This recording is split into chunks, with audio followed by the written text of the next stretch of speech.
What's happening? I'm a little confused.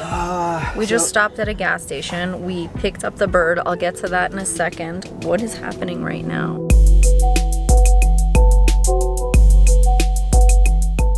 Hello my sniffers and newbies, welcome to my channel. My name is Marlene McCohen and this is George, and we are on a very special mission today, but it's actually a very sad and heartbreaking one. Now, before I get into what this is, I want to tell you that this is a very sensitive subject, and there's going to be a few other disclaimers that I want to let you guys know about. So this is the story. One of my sniffers and viewers that I had apparently met at Bird Mart left me an email saying that she is homeless. She's young, she's 19 years old, and she has a bird. She wanted to know if I could take her bird. Now, before I go into any more on this story, because I don't actually know what's gonna happen, just wanna let you know I probably will not film her unless she wants me to. I probably won't even ask her.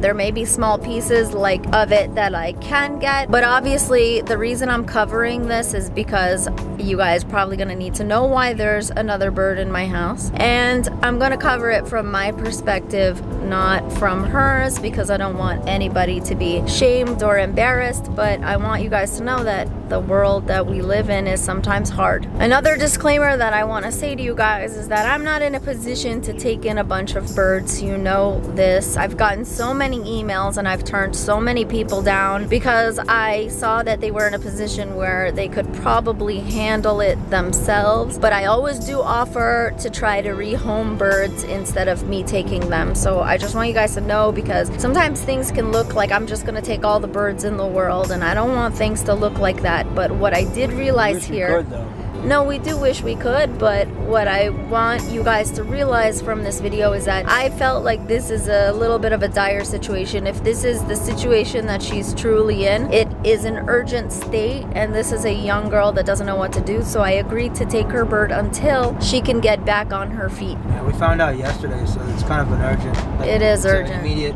next day situation. I think last night at 11 p.m. we found out. I hope you guys understand. Sometimes I get very nervous about looking like, you know, I'm just gonna bring in a bunch of birds, but I do intend to rehome Nellie and Monty. Merlin came to me in the most miraculous way. It's just kind of weird that that bond stuck and I didn't seek him out and he came to me. In the future, I would like to have a parrot rescue, so we'll see what can happen for us to do that. But in the meantime, I have to focus on getting content out and educating everyone and getting people to understand, so that if I ever do have a rescue, that it can be self-sustainable, because a lot of rescues, you know, when the people get older or die, there's no one to take in all of these birds, and my goal is to systematically create something that the birds that I do rescue can be taken care of for the rest of their lives and mine and after mine.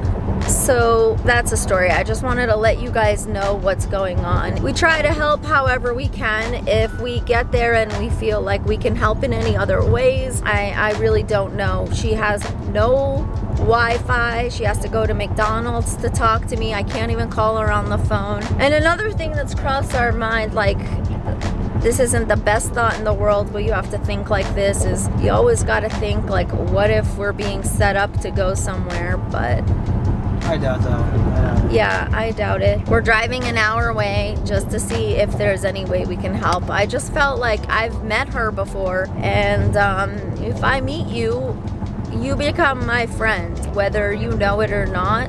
I just really want to see what I can do. I'm only one person. Lucky I have someone like George that makes us two people, but in the end of the day, there is a crisis with animals, and especially with birds. So I'm gonna put the camera down. I'll fill you in when we get back. I want to respect her privacy. I don't know what is gonna be the situation. Stay tuned.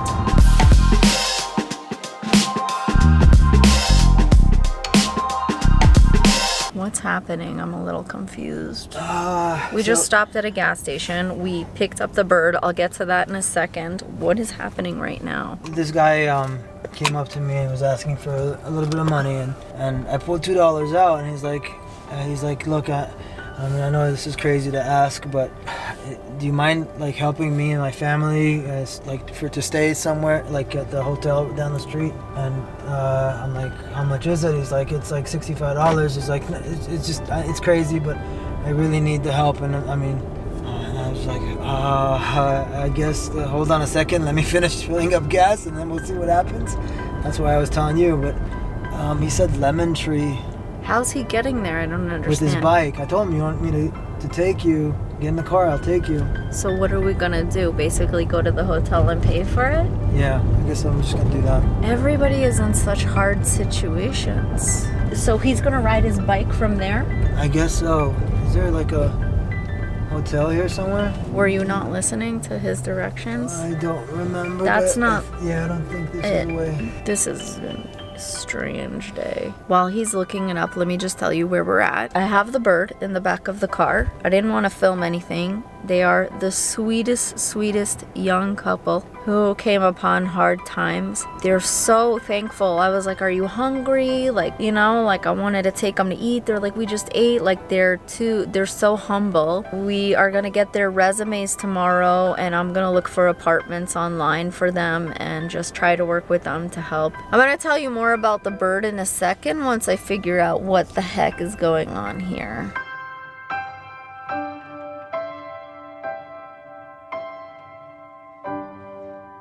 Is it the office? I guess that's the office. I don't see any family like waiting for him. He seemed really like he was gonna cry. I know, he did look like he was gonna cry when I looked back. Sometimes people want to cry too because they're so thankful for help. I don't know. So while we're stopped, let's talk about ISIS. Not the terrorist group, the bird. So I basically have ISIS in the back of the car. And I said to her, how long have you had the bird? And she said a year. And I said, you do know ISIS was already a popular terrorist group before you named the bird. But she named ISIS after the Egyptian goddess. And this bird is beautiful, this tail, man. This bird will be quarantined in my room. There he is, he's behind you. I'm gonna put the camera away so he doesn't feel weird. So I don't know what's happening, but I guess George is going in there to pay for a night. Today is such an emotional day for me, and I'm sure it's worse for everyone else that we've encountered. Anyway, let's see if I could show you in the meantime. ISIS.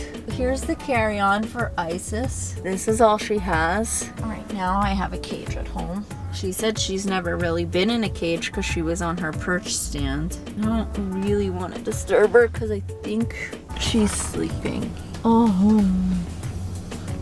Oh, she's so beautiful and tired. Now, when Isis saw me, Isis was like kind of listening to me and stuff and wanted to come out.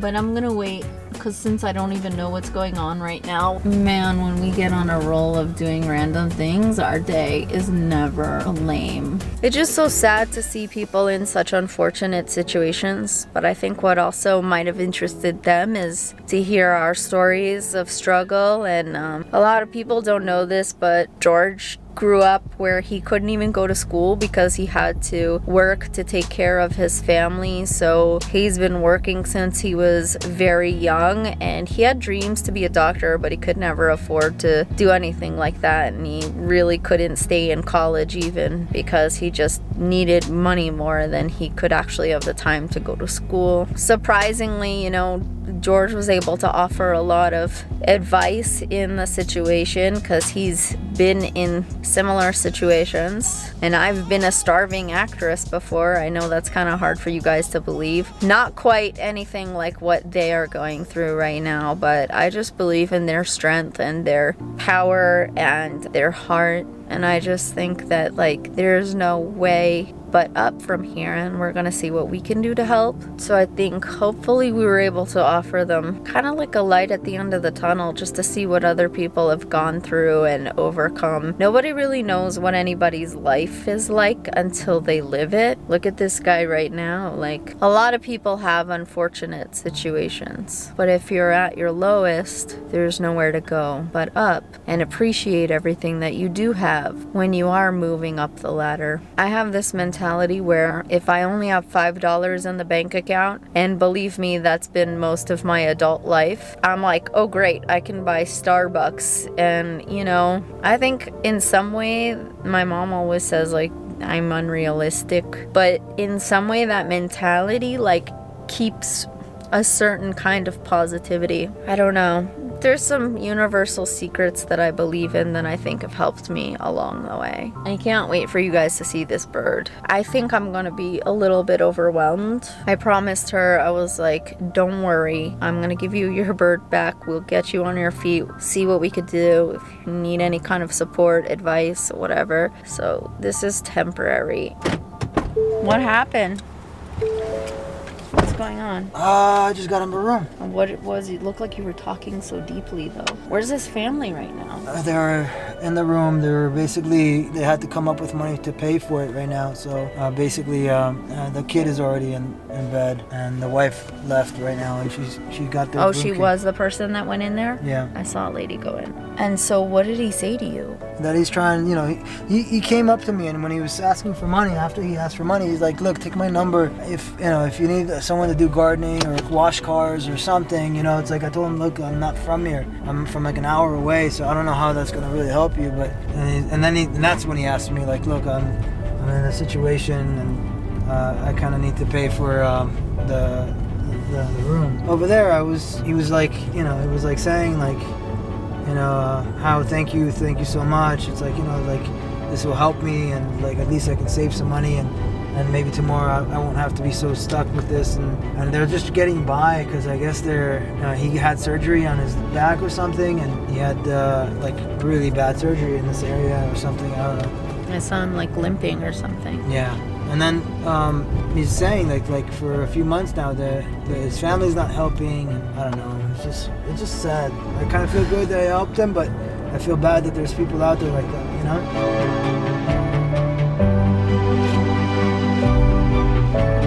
I was trying to film ISIS. Wait a second. I probably can't even title the bird's name in titles. I saved ISIS. I brought ISIS home. ISIS joined our family. Oh, and I was telling him how we came out here to help somebody else out and we're just picking up a bird, and that you're like, a YouTuber, and that's what you do, and this is weird. We were meant to help somebody out today. Yeah. So that's the story for now, and it just really, guys, like whatever you think you're having a bad day, somebody's having a really bad day. Okay guys, it's been a little crazy in here adjusting to all of the birds. I kind of missed some of the action. Basically, Isis, as soon as she got out, was like trying to get on every bird's cage. Like she was obviously longing for a cage. Her owner told me that she hadn't ever had a cage in her life. She had only been in a cage like 2 months. She was always free on a stand. So she knows what a cage is because she had one, but also being in this carry-on, I think made her really just want a little safe spot. We're gonna see her in a minute. Merlin's getting his soak and serve. George made Merlin pasta. All the birds ate, and now Merlin is having some water. So cute. We don't know what it's gonna be like. Ironically, as hectic as it is, between me and George, like working as a team, we got this done. We got them all ready to bed very efficiently. I wouldn't have been able to do that while holding a camera, but I'm gonna show you Isis, and then I'm going to Isis.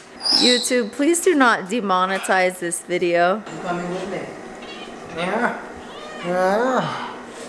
Good night, Merlin. Oh, he went up there ready to go. You're ready for bed, huh?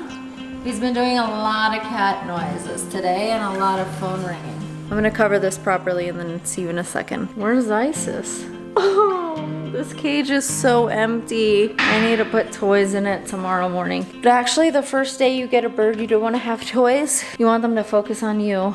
Hey. Oh, you ate? You're so beautiful in there. Look at your blue eyes. So beautiful. Oh, look at that tail, guys. Oh, I'm gonna get you a cover so you could have one good night's sleep, okay? Tomorrow we'll deck this cage out with toys. Guys, I'm just thinking of titles for this video. I joined ISIS. Okay guys, I guess it's time for bed. Thank you so much for watching this video. It's important to me that you guys know that this is not how I expected things to happen. I'm just trying to help birds and people. You know, sometimes people need help. So I won't really be appreciating any comments about, oh, look at you taking in all these birds. Like, I am planning on putting myself in a situation down the road where I can create a rescue, and those of you that are on my Patreon, you know what you're there for, and we will build something together that's sustainable. So thank you. Thank you guys so much. Check out all my links below. Just remember guys, whenever you think you're having a really bad day, someone else always has a worse day. So it's always kind of good to at least be dealing with where you're at, because it can always get worse. And I just want to tell you this one thing. Somebody asked me why I'm always in a good mood. I said, because the day that my bird George died was one of the worst days of my life, and no other day deserved that kind of despair. Meaning little things like, oh my god, I didn't find something, or I lost something, or I don't know, just things, you know, stupid things that we let bother us. It's like, I realized they didn't deserve any value of sadness like that day. And when Picasso left. So comparatively, I won't let myself be like that. Alright guys, I love you so much. Bye.